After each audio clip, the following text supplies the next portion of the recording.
What would be one word? What would be the number one thing, character trait wise, that you look for in a founder? Heart. Resilience. Ooh, that's what I was going to say. Resilience. Grind. So I've been to a few reverse pitches before, and people typically ask, oh, what are, green flags, things you look for in founders? What I want to know, though, is what are red flags? What is something when a founder pitches their startup to you or they send their deck to you? What are red flags that drive you crazy? You did perfect in your first response. I've been in that seat, so I'm going to turn it to you. And because all the ideas start to flow back, and you start. Now I'm in the hot seat. No, I would say it's so much a red flag. I would more think about it as like picking an investor, a founder picking an investor, an investor picking a founder. It's kind of like getting married, but there's like no divorce. Like, if you're picking your investor to be on your cap table, like, they're on your cap table forever. Like, until you sell, they are on your cap table. If you go public, guess what? They're still on your cap table. And so ultimately, like, and that person, especially at the C to Series A stage, they may be on your board for the next 5 or 10 years. And so really, I think about this less as like a red flag, more as like a mutual matching of like, are you going to have fun working together?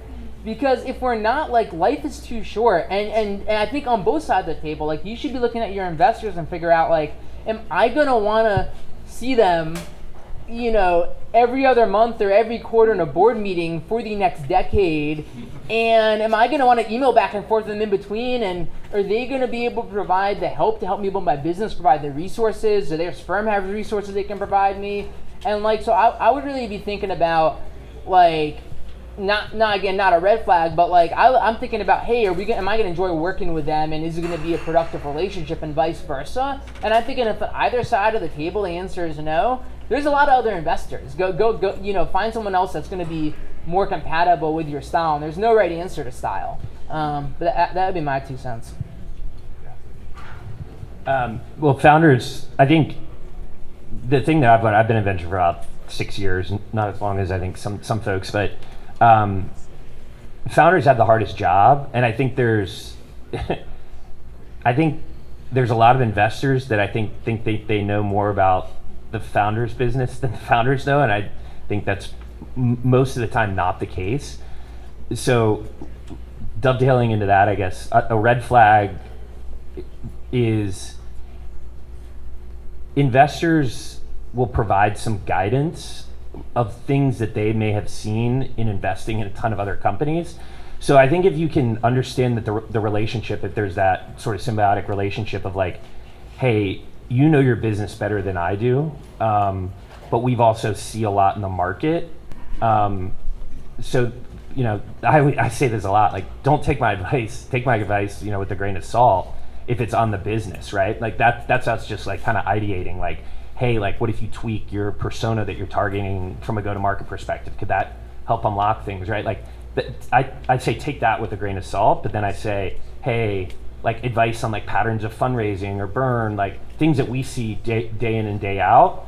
How do you kind of create that relationship? And so, the red flag for me is when like no advice is taken and full stop.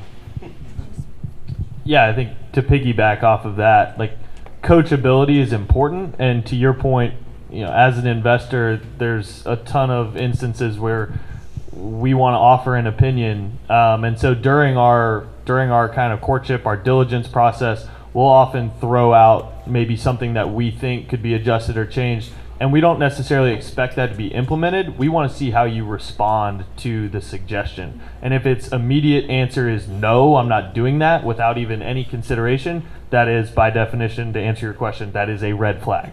Whether I'm right or I'm wrong, the fact that you're not willing to consider it is a red flag. The other thing during a diligence process or an initial phone call with a founder, to stay kind of specific, we expect that you have a basic understanding of your numbers, and there's not somebody else on your team that is responsible for that. And you can really tell when somebody's in the business and really understands their numbers, and that just speaks to me to like having control and understanding. And then also to piggyback off the first two comments, interacting with entrepreneurs is the best part of my job. It is why we do what we do. You all are such a exciting group of people to interact with on a daily basis, to do business with people that have all their chips in and are chasing their dream. Like, that's why we do what we do. That's why we've built a support-based fund. So yeah, talk about negatives, but in general, like, the entrepreneurs are what makes this incredible and fun. And I have all the respect in the world for everybody that sits in that seat.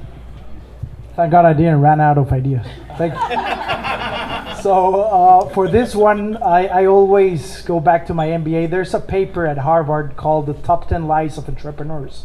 So I recommend to read that.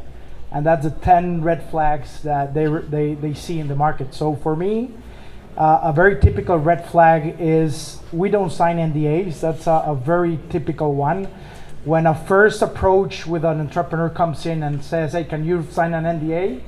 For me, that's someone that hasn't seen how the market works. We cannot do that, because if not, I would be signing 50 NDAs per week. So I cannot do that. We cannot do that. We like to invest in a lot of startups, and most of them compete. And that's the way VC is. And the VC is not gonna be a founder to compete to a startup. So that's one. The other one that we do is that in diligence we go and talk to 2 employees, 2 clients, and 2 service providers. Especially the employees or the collaborators of the founders will tell you a lot about them. The clients as well, and the suppliers as well. So that will tell you if the founder pays, if the founder is a good boss, if the founder pays taxes, stuff like that. So we do that 360 before investing. So be prepared on that. And last but not least, we like to see, myself, I'm a very human. I see a lot of teams. The first thing I see is teams. So solo entrepreneurs is cool, but try to find co-founders that will complement what you do.